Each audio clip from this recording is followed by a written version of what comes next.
정상적인 그리스도인의 생활. 워치만니 제8장 성령.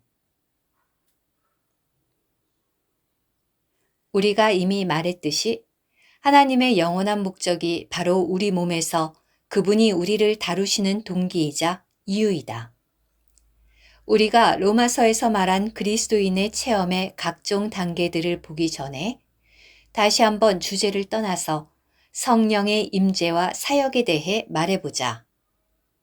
이것은 우리의 모든 체험에서 우리의 봉사와 생명을 효과 있게 하는데 결여되어서는 안 될 힘일 것이다. 여기서 우리는 로마서 두 단락에서 두 구절을 인용할 것이다. 한 곳은 5장 5절. 우리에게 주신 성령으로 말미암아 하나님의 사랑이 우리 마음에 부은 바 됨이니 이다. 다른 곳은 8장 9절. 누구든지 그리스도의 영이 없으면 그리스도의 사람이 아니라 이다. 사람에게 은혜를 주실 때 하나님은 결코 엉뚱하게 임의로 주지 않으신다. 비록 하나님께서 값없이 모든 사람에게 은혜를 주실지라도 하나님의 은혜는 확실한 기초 위에서 모든 사람에게 주어지는 것이다. 하나님께서 그리스도 안에서 하늘에 속한 모든 신령한 복을 주신 것은 사실이다. 그러나 만일 우리가 체험해서 하나님께서 그리스도 안에서 우리에게 주신 축복을 취하려 한다면 반드시 그것들을 취하는 근거를 알아야만 한다. 성령의 은혜에 관하여는 두 방면에서 보는 것이 우리에게 가장 도움이 된다. 이는 곧 성령의 옮겨부음과 성령의 내주하심이다. 지금 우리의 목적은 어떤 기초에서 성령의 이중적인 은사가 우리 것이 되는가를 보는 데 있다. 나는 그분의 역사를 외적인 표현과 내적인 표현으로 나누는 것이 옳다고 믿는다. 계속 전진할 때 우리는 이런 구분이 우리에게 도움이 된다는 것을 알 것이다. 또한 이 두 가지를 비교할 때 우리는 우리 안에서의 성령의 역사가 훨씬 귀하다는 결론을 얻게 될 것이다. 그러나 이 말은 밖에서의 성령의 역사가 귀하지 않다는 뜻이 아니다. 왜냐하면 하나님께서 그분의 자녀에게 주신 모든 은사가 다 좋은 것이기 때문이다. 그러나 우리의 은사가 너무 풍성해서 그런지 불행히도 우리는 우리의 특권을 너무나 가볍게 여긴다. 구약시대의 성도들은 우리처럼 복되지 못했다. 그러나 그들은 성령의 부어짐의 은혜를 우리보다 더욱 감상하였다. 그들 당시의 이 은혜는 택함받은 소수에게만 주어졌었다. 주로 제사장들과 사사들과 왕들과 선지자들에게 주어졌다. 그러나 오늘 하나님의 모든 자녀들은 다 이런 은사를 얻을 수 있다. 한번 생각해 보라. 자격이 없는 우리들이 하나님의 벗 모세와 사랑받는 다윗과 능력의 선지자 엘리야와 같이 성령의 옮겨부음을 입을 수 있다니. 성령의 옮겨부음은 은혜를 얻음으로써 우리는 구약시대의 하나님의 택함받은 자의 대열에 끼게 되었다. 우리가 하나님의 이런 은혜에 대한 가치를 보고 그것이 절실히 필요하다는 것을 볼 때 우리는 즉시 이렇게 말할 것이다. 내가 어떻게 해야 성령의 옮겨부음을 얻고 영적인 은사로 장비되며 능력을 갖고 하나님을 위해 봉사할 수 있는가? 하나님은 무엇을 근거로 그분의 자녀들에게 성령을 주셨는가? 성령의 옮겨부음. 먼저 우리는 사도행전 2장 32절부터 36절을 읽어보자. 이 예수를 하나님이 살리신지라 우리가 다 이 일의 증인이로다. 32절. 하나님이 오른손으로 예수를 높이심에 그가 약속하신 성령을 아버지께 받아서 너희 보고 듣는 이것을 부어주셨느니라. 33절. 다윗은 하늘에 올라가지 못하였으나 친히 말하여 가로되 주께서 내 주께 말씀하시기를. 34절. 내가 내 원수로 내 발등상 되게 하기까지 너는 내 우편에 앉았으라 하셨도다 하였느니. 35절. 그런즉 이스라엘 온 집이 정령할지니 너희가 십자가에 못 박은 이 예수를 하나님이 주와 그리스도가 되게 하셨느니라. 36절. 34절과 35절은 시편 110편을 인용한 삽입된 말씀이기 때문에 잠시 한쪽에 제쳐놓고 먼저 33절과 36절을 생각해 보자. 만일 우리가 먼저 인용한 두 구절을 상관하지 않는다면 베드로가 한 말에 대해 더욱 분명해질 것이다. 33절에서 베드로는 주 예수님이 하나님 우편에 높여지신 것에 대해 말하는데 그 결과는 무엇인가? 그분은 약속하신 성령을 아버지께 받으셨다. 이어서 무엇을 말하는가? 오순절이 임하였다. 그분이 높여진 결과는 너희 보고 듣는 이것을 부어주셨느니라 이다. 그러면 성령을 먼저 주 예수님에게 주시고 그분으로 하여금 성령을 그분의 백성에게 부어주게 하는 근거는 무엇인가? 이것은 그분이 하늘로 높이 올려지심에 근거한다. 이 구절의 말씀은 주 예수님이 높이 올려지셨기 때문에 성령이 충만케 되었다는 것에 대하여 매우 분명하다. 성령의 옮겨 부으심은 당신과 나의 공로와는 무관하고 오직 주 예수님의 공로와 관계된다. 여기서 문제는 우리의 어떠함에 있지 않고 그분의 어떠하심에 달려 있다. 그분이 영화롭게 되셨기 때문에 성령이 부어진 것이다. 주 예수님이 십자가상에서 죽으셨기 때문에 내가 죄사함을 얻을 수 있었고 그분이 죽음에서 부활하셨기에 내가 새로운 생명을 얻게 되었으며 주 예수님이 하나님 우편으로 높이 올려지셨기에 내가 성령의 옮겨 부으심을 얻었다. 모든 것이 나로 인한 것이 아니라 그분으로 인한 것이다. 죄사함은 사람의 공로에 근거하지 않고 주님의 십자가에 못 박히심에 근거한다. 거듭남은 사람의 공로에 근거하지 않고 주님의 부활로 인한 것이다. 성령을 주심은 사람의 공로에 근거한 것이 아니라 주님의 높이 올려지심으로 인한 것이다. 그러므로 성령이 당신과 내게 부어졌다는 것은 우리가 얼마나 위대한가를 증거함이 아니라 하나님의 아들의 위대하심을 나타내기 위한 것이다. 이제 36절을 보기로 하자. 이 구절 안에 우리가 특별히 주의해야 할 단어가 있는데 그것은 바로 그런즉이다. 이 단어는 어떻게 사용되었는가? 이 단어는 어떤 말을 새로 시작하기 위해 사용되지 않고 오히려 앞에서 한 말을 잇기 위해 사용된다. 그러므로 이 단어는 이미 언급된 어떤 일이 있다는 것을 항상 암시한다. 이 그런즉 앞에는 무슨 일이 있었는가? 무엇과 관계 있는가? 이것들이 34, 35절과는 무관하고 33절과 관련이 있다는 것은 매우 현저한 사실이다. 베드로는 바로 전에 제자들에게 성령이 부어지는 것에 대해 말했었다. 너희 보고 듣는 이것을 부어주셨느니라.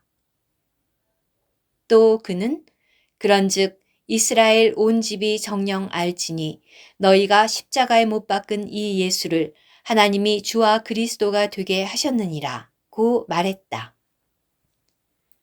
베드로는 그들에게 이렇게 말한 것 같다. 너희 보고 듣는 성령을 너희에게 부어주신 것은 너희가 십자가에 못 박은 나사렛 사람 예수를 이미 주와 그리스도가 되게 하신 데 있다. 성령이 이 땅 위에 부어진 것은 하늘에서 발생한 일, 나사렛 사람 예수께서 하나님 우편으로 높여지셨다는 것을 증명한다. 그러므로 오순절의 목적은 예수 그리스도의 주 되심을 증명하기 위한 것이다.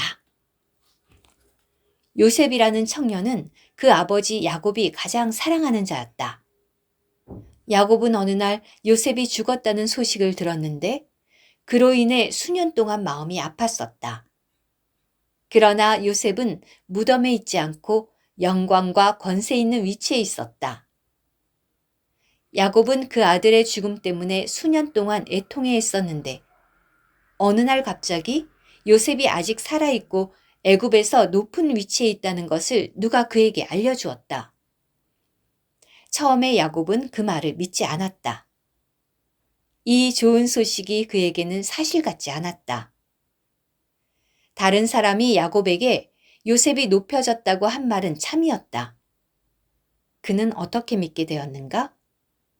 야곱이 나가서 요셉이 애굽으로부터 보내어준 수레를 보고서야 그 말을 믿었다. 여기서 수레는 무엇을 나타내는가? 물론 성령을 나타낸다.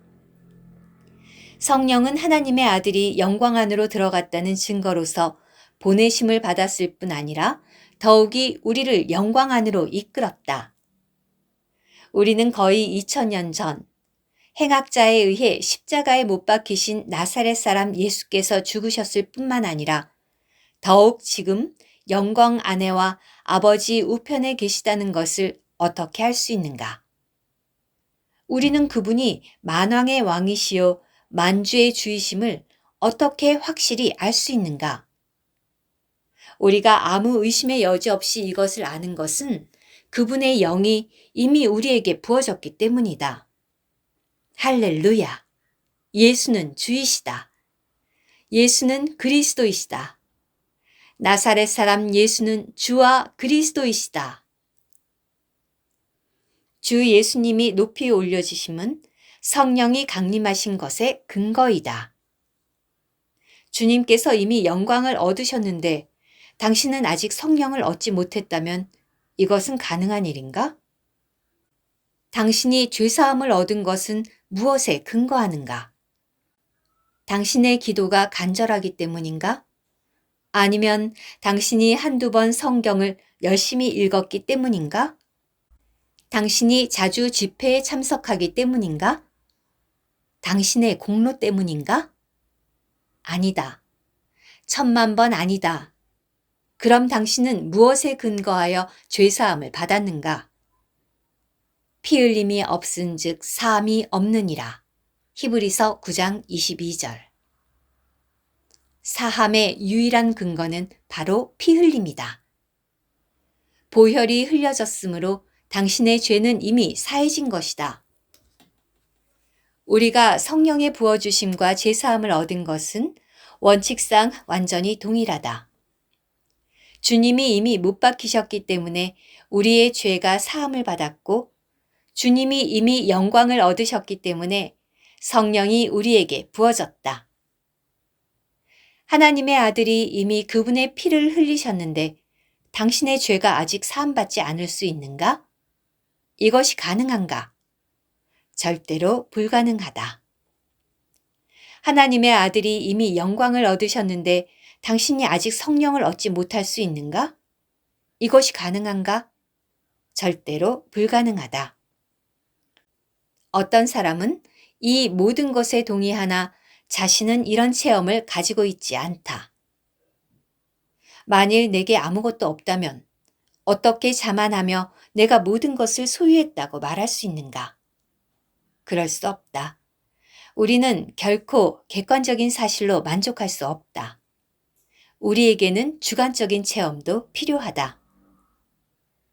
그러나 하나님의 사실을 의지하지 않는다면 결코 체험을 가질 수 없다는 것을 알아야 한다. 그러므로 하나님의 사실이 우리의 체험의 근거이다. 이제 우리는 다시 칭의의 문제로 돌아가자. 당신은 어떻게 의롭다함을 얻었는가? 당신이 의롭게 된 것은 당신이 무엇을 행한 것에 있지 않고 주님이 이미 당신을 위해 모든 것을 다 이루셨다는 사실을 받아들인 데 있다. 당신이 성령을 얻는 것은 의롭게 되는 것과 방법에 있어서 완전히 동일하다. 그것은 당신이 무엇을 해서가 아니라 다만 주님께서 이루신 것을 믿음으로써이다. 만일 우리에게 이런 체험이 결여되었다면 우리는 반드시 성령의 침례는 높이 올려지신 주님이 교회에게 주신 은사라는 영원한 사실을 하나님께서 계시해 주시도록 그분께 구해야 한다. 일단 우리가 이 점을 보았다면 우리는 자신의 모든 노력을 멈추고 찬미로 간구를 대신할 것이다. 우리가 죄사함을 위하여 노력하지 않는 이유는 세상 사람을 위하여 주님이 이루신 것들을 하나님께서 우리에게 계시해 주셨기 때문이다.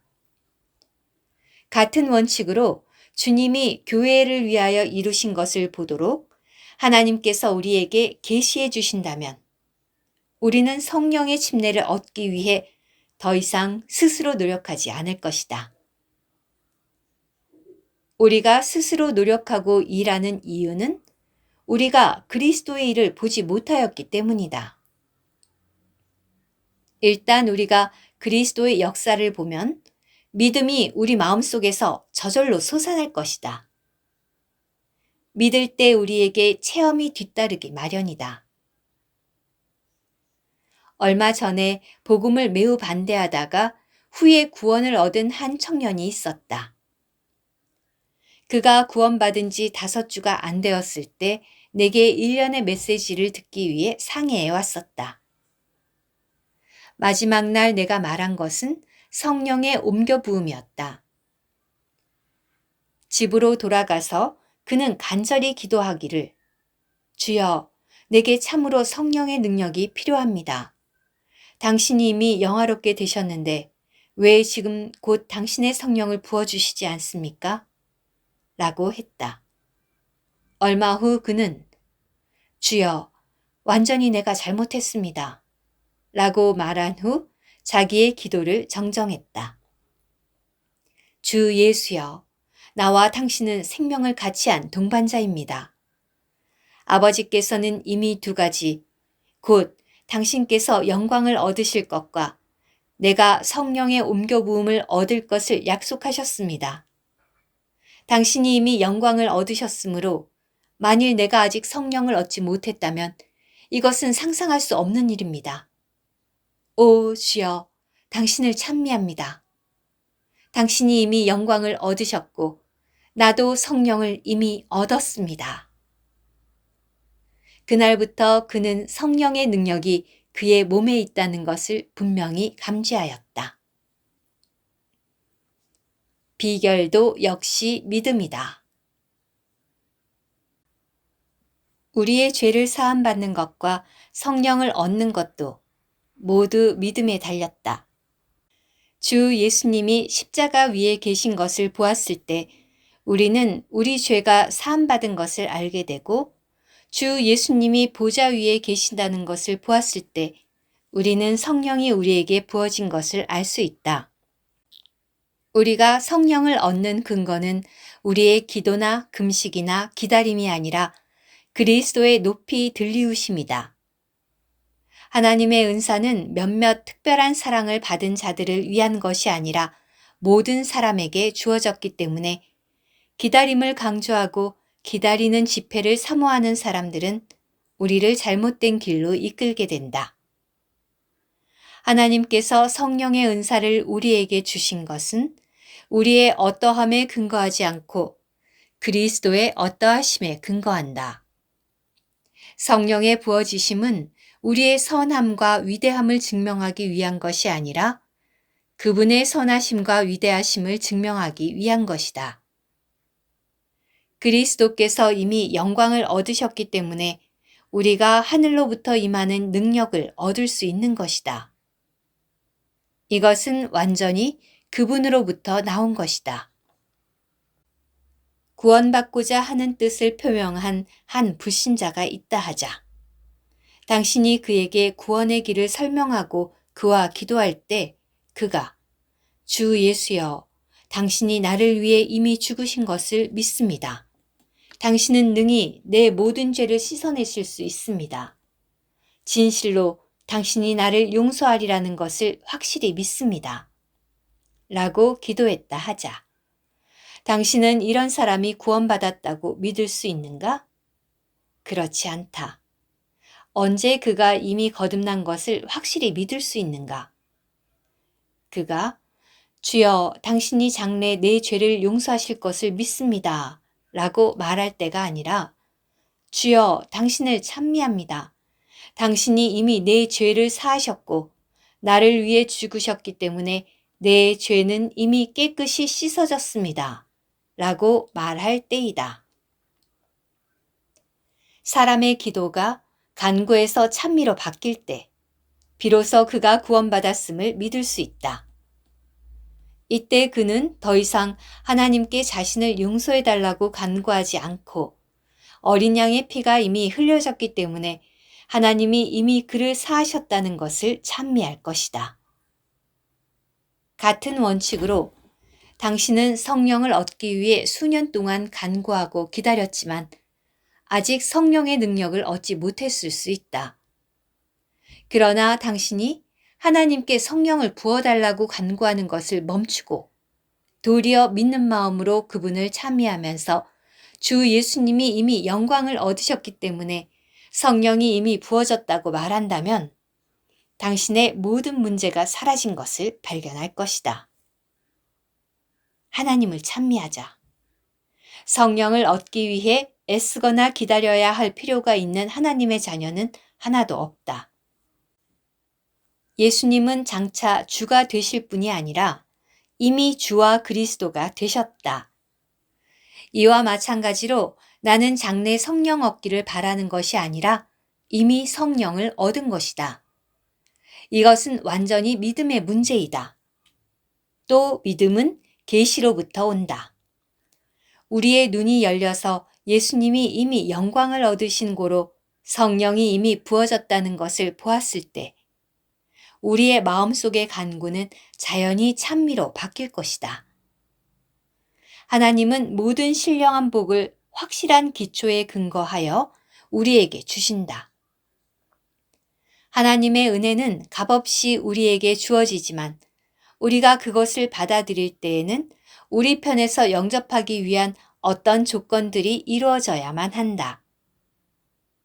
성경 말씀에는 부어지신 성령을 받는 조건을 우리에게 분명히 말해주는 구절이 있는데 그것은 바로 사도행전 2장 38절 39절이다. 너희가 회개하여 각각 예수 그리스도의 이름으로 세례를 받고 죄사함을 얻으라. 그리하면 성령을 선물로 받으리니 이 약속은 너희와 너희 자녀와 모든 먼데 사람 곧 우리 주 하나님이 얼마든지 부르시는 자들에게 하신 것이라. 이 구절은 네 가지를 말한다. 즉, 회개와 침례와 죄사함과 성령이다. 앞에 두 가지는 조건이고 나중 두 가지는 은혜이다. 만일 우리가 죄사함을 얻으려 한다면 어떤 조건을 수행해야 하는가? 성령의 말씀에 의하면 그 조건은 두 가지, 곧 회개와 침례이다. 첫째 조건인 회개는 생각을 바꾼다는 뜻이다. 전에는 범죄가 일종의 즐거운 일이었으나 이제 이 일에 대한 생각이 달라진 것이다. 전에 나는 세상을 매력 있는 곳이라고 생각했지만 이제는 더 좋은 것을 알게 되었다. 전에는 그리스도인이 되는 것을 불쌍한 일이라고 생각했지만 이제는 내 생각이 완전히 달라졌다는 말이다. 전에는 즐겁게 여겼던 많은 일들이 이제는 천하게 여겨지고 전에는 아무 가치 없이 여겨지던 일들이 이제는 가장 귀중한 것으로 여겨지는 것이다. 이것이 바로 생각을 바꾸는 회개이다. 만일 사람의 생각에 이런 변화가 있다면 그의 생명에는 참된 변화가 있는 것이다. 둘째 조건은 침례이다. 침례는 내적인 믿음을 밖으로 나타내는 것이다. 만일 내가 마음속으로 진정 그리스도와 함께 죽고 장사되었으며 또 함께 부활한 것을 믿었다면 나는 침례를 받게 해달라고 요청할 것이다. 이로써 나는 사람들 앞에서 내가 개인적으로 믿은 것을 선포하는 것이다. 그러므로 침례는 믿음의 행위이다. 하나님이 지정하신 사함의 조건은 두 가지, 즉 회개와 사람들 앞에서 믿음을 표시하는 것이다. 당신은 회개하였는가? 당신은 사람들 앞에서 당신이 주와 연합하여 하나 된 것을 간증하였는가? 그렇다면 당신은 이미 죄사함과 성령의 은사를 얻었는가? 당신은 첫 번째 은혜만 얻고 두 번째 것을 얻지 못했다고 말할지 모른다. 그러나 친구여, 만일 당신이 두 가지 조건을 이행했다면 하나님은 당신에게 두 가지 은혜를 주신다. 왜 당신은 한 가지만 원하는가? 두 번째 것에 대하여 당신은 어떤가? 가령 내가 한 서점에 들어가서 가격이 10실링인 상하권으로 되어 있는 책을 택했다 하자. 내가 돈을 지불하고 서점에서 나올 때 부주의로 그중 한 권을 서점 계산대에 두고 집에 와서야 그것을 알았다면 나는 어떻게 해야 하는가? 나는 즉시 서점으로 돌아가서 잊어버리고 가져오지 않은 그 책을 가져올 것이다. 그 책값을 다시 지불하려는 생각은 합당치 않다. 나는 서점 주인에게 설명하고 두 권의 책값을 드렸으니 나머지 한 권을 달라고만 하면 된다. 나는 돈을 지불할 필요 없이 즐겁게 그 책을 가지고 집으로 돌아올 것이다. 만일 같은 상황에 있었다면 당신은 이렇게 하지 않겠는가? 당신은 바로 이런 상황 하에 있다. 당신이 이미 조건을 충족시켰다면 당신은 마땅히 두 가지 선물을 다 얻어야지 한 가지만 얻을 수 없다. 당신이 한 가지를 이미 얻었다면 왜 즉시 두 번째 것을 얻으려고 하지 않는가?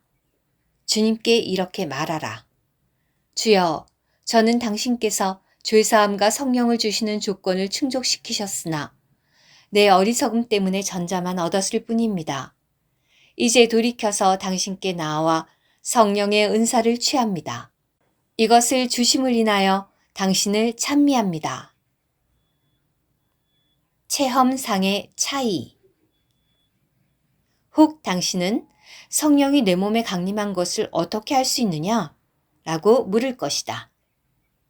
당신이 어떻게 알게 될지를 말할 수는 없으나 당신은 그것을 안다. 성경은 오순절날 제자들 각 사람의 느낌과 정서가 어떠했는지를 우리에게 말하지 않았다. 우리는 당시 그들의 느낌을 확실히 알 수 없지만 느낌과 행동에서 그들이 다소 평범하지 않았다는 것을 알 수 있다. 이는 그들을 본 사람들이 그들이 새 술에 취했다고 말하였기 때문이다. 성령이 하나님의 자녀 위에 강림하실 때 그들에게는 언제나 세상 사람들이 이해하지 못하는 어떤 것이 있는 법이다. 비록 그것이 저항할 수 없는 하나님의 임재와 느낌에 지나지 않을지라도 그 느낌에 따라 불가사의한 초월의 능력을 지니게 된다. 우리는 성령의 옮겨 부음에 어떤 특별한 밖의 표현이 있게 된다고 말할 수 없고 규정할 수도 없다. 그러나 한 가지 분명한 것은 성령의 옮겨 부음을 받은 사람은 누구나 성령이 그들 위에 임한 것을 안다는 것이다. 오순절날 당시 성령이 제자들 위에 임했을 때 그들의 행동은 매우 특별했다.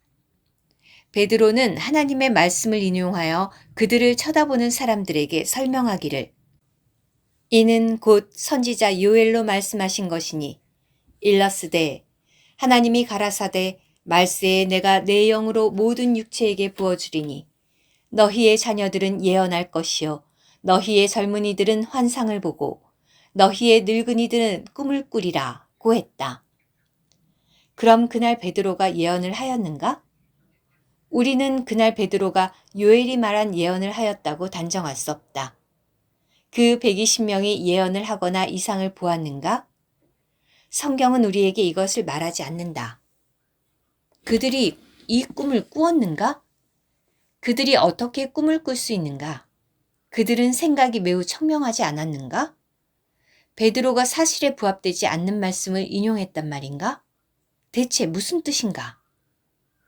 베드로가 인용한 요엘의 말은 예언을 말하는 것과 환상을 보는 것과 꿈꾸는 것이 성령의 옮겨 부어짐에 따라 오는 것임을 말한다.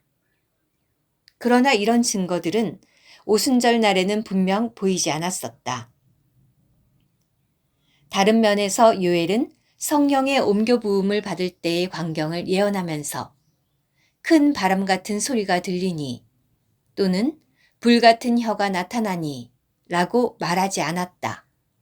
그러나 이 모든 일들이 작은 다락방에서 발생했다. 당신은 그들이 방언을 말한 것이라고 말한 요엘의 말을 찾아낼 수 있는가? 그럼에도 오순절날 제자들은 방언을 말하였다. 그럼 베드로가 요엘의 말을 인용한 것은 무슨 뜻에서였는가? 생각해보라.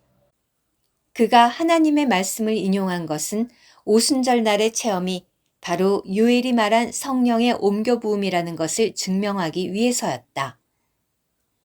그러나 요엘이 말한 그 증거들은 오순절날 한 가지도 출현하지 않았다. 요엘서에서 말한 것을 제자들은 소유하지 않았고 제자들이 소유한 것은 요엘서에 언급되지 않았다. 베드로가 인용한 성경은 그의 논점을 증명하는 것이 아니라 반박하는 것 같다. 이 비밀은 어떻게 설명되어야 하는가? 그날 베드로가 성령의 통제하에 말했다는 것을 기억하라. 사도행전의 기록은 성령의 감동에서 나온 것이므로 그가 임의로 한 말이나 합당치 않은 곳은 한 군데도 없으며 완전히 조화를 이루고 있다. 우리는 베드로가 너희의 보고 들은 바는 선지자 요엘의 말씀이 응한 것이다 라고 말하지 않았음을 주의하라. 그는 이는 곧 선지자 요엘로 말씀하신 것이니 일러스되 사도행전 2장 16절 라고 말했다. 이것은 어떤 것을 성취한 것이 아니라 동일한 일을 체험한 것일 뿐이다. 이는 곧 너희가 보고 들은 것은 예언된 것과 동일한 일이라는 뜻이다. 만일 이것이 성취에 관한 일이라면 모든 체험이 반드시 성취되어야 하고 예언도 환상도 꿈꾸는 것도 있어야 한다. 그러나 베드로는 이는 곧이라고 말했다. 그러므로 이것은 같은 일이 반복되는 문제가 아니라 두 가지 일이 동일한 부류에 속하는 문제이다. 이 점에 있어서 성령은 베드로를 통하여 체험상의 차이점을 강하게 설명하였다. 밖의 표현들은 다양하고 다를 수 있다. 우리는 이 표현들이 우리가 보지 못했던 바임을 인정하지 않을 수 없다. 그럴지라도 성령은 오직 한 분이고 그분은 주이시다. 토레이가 여러 해 동안 목회를 한 후 성령이 그의 몸에 강림하였는데 그의 상태는 어떠했는가? 그가 한 말로 설명해 보도록 하자. 나는 내가 무릎 꿇고 기도한 그 장소를 정확히 기억한다. 주인은 매우 조용했다. 나는 그렇게 조용한 시간을 체험한 적이 없었다. 그리고 하나님은 나에게 들을 수 있는 소리가 아니라 내 마음속에 말씀하시기를 이것은 내 것이다. 이제 가서 전파하라 고 말씀하셨다. 요한일서 5장 14절부터 15절까지 해서 그분이 내게 이미 말씀하셨다. 그러나 당신아는 성경에 대하여 지금처럼 분명하지 않았기 때문에 하나님께서는 나의 무지함을 긍휼히 여기사 내 마음에 직접 말씀하셨다. 그래서 나는 가서 전파하였다. 그날부터 지금까지 나는 새로운 사역자가 되었다. 이 체험 후 어느 날 내가 집안에 앉아 있을 때 갑자기 나는 내 자신이 다음과 같이 큰 소리를 지르는 것을 발견했다. 어려서부터 나는 큰 소리로 외쳐본 적이 없다. 내 성품상 큰 소리 지르는 것을 좋아하지 않았다. 그러나 그날 나는 웨슬레 교인들처럼 큰 소리를 지르기 시작했다. 영광을 하나님께 돌리세. 영광을 하나님께 돌리세. 영광을 하나님께 돌리세. 나는 멈출 수 없었다. 그러나 나는 그때 성령 침례를 받은 것이 아니었다. 나는 하나님의 말씀에 근거하여 단순한 믿음으로 그분을 영접했을 때 성령 침례를 받았다. 토레이의 성령은 누구이시며 그분은 무엇을 하시는가? 198에서 199쪽. 토레이에게 성령이 옮겨 부어졌을 때 밖에 나타난 것은 요엘 혹은 베드로가 말한 것과 동일하지 않았다. 그러나 이는 곧 선지자 요엘로 말씀하신 것이니 비록 그들이 완전히 똑같지는 않지만 동일한 것이다. 성령이 무디에게 임할 때 그는 어떻게 느꼈고 또 무엇을 했는가? 나는 자주 하나님께 그분의 성령으로 나를 충만케 해달라고 간구하였다. 어느 날 뉴욕시에서 그것은 얼마나 기억할 만한 날이었던가. 나는 그것을 설명할 길이 없다. 또 나는 그것에 대해 언급한 적도 별로 없다. 이는 그분이 너무 거룩하기 때문이다. 바울에게는 14년 후에야 말한 체험이 있었다. 내가 말할 수 있는 것은 하나님께서 그분 자신을 나에게 계시하여 나로 그분의 사랑을 체험하게 하셨다는 것이다. 그래서 나는 그분의 손을 멈추시라고 부탁하지 않을 수 없었다. 이후로 나는 계속 전도하러 다녔다. 내가 전파한 것은 달라진 것이 없었다. 나는 새로운 진리를 말하지 않았다. 그러나 수백 명이 회개하고 주님을 믿었다. 당신이 온 세상을 내게 준다 해도 나는 복된 체험이 있기 전의 상태로 돌아가기를 원치 않는다. 이 복된 체험과 비교할 때 온 세상은 저울 위에 작은 먼지 같을 뿐이다. 무디의 아들 W.R. 무디가 지은 무디의 생애 149쪽. 무디가 체험할 때 밖으로 나타난 것은 요엘이 말한 것이나 베드로가 말한 것이나 토레이가 말한 것과 다 다르다. 그러나 누가 무디의 체험이 오순절날 제자들이 가진 체험임을 의심할 수 있겠는가? 비록 그들의 체험에서 밖으로 나타난 것은 다를지라도 본질은 동일하다. 성령의 능력이 찰스 피니에게 임했을 때 그의 체험은 어떠했는가? 성령의 능력의 체험을 받기 전에 나는 이 일에 대해 기대해 본 적이 없었다. 내 마음속에서도 내가 이런 일을 체험하리라고는 생각해 본 적이 없었다. 또 나는 누구에게서 이 일에 관해 들어본 적도 없었다. 성령이 내 몸에 임할 때 그분은 영광으로 내 몸을 투시하는 것 같았다.